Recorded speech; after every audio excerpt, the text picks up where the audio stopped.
கோவை குரும்பபாளையம் பகுதியில் ஆதித்யா தொழில்நுட்பக் கல்லூரியின் 13வது பட்டமளிப்பு விழா கல்லூரி அரங்கில் நடைபெற்றது.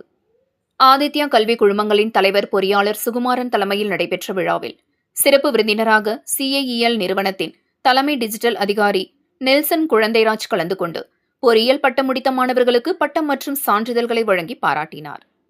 முன்னதாக விழாவில் பேசிய அவர், மாணவர்கள் தங்கள் பெரும் கல்வி அறிவோடு நல்ல பண்புகள் மற்றும் குணங்களை வளர்த்திக் கொள்ள வேண்டும் எனவும், மேலும் கல்வி அறிவை சமூகத்திற்கு நல்ல பயனுள்ள பங்களிப்பை வழங்க வேண்டும் என அறிவுறுத்தினார். தற்போதைய சவாலான தொழில்நுட்ப உலகில் செய்முறை அனுபவம் மாணவர்களுக்கு தொழில்துறை திறன்களையும் நடைமுறை அறிவையும் அதிகரிக்க உதவும் என கூறினார்.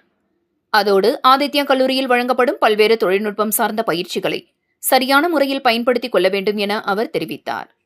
விழாவில் பொறியியல், சிவில், மின்னணு உள்ளிட்ட பல்வேறு துறைகளில் பயின்ற 100க்கும் மேற்பட்ட மாணவர்களுக்கு பட்டங்கள் வழங்கப்பட்டன.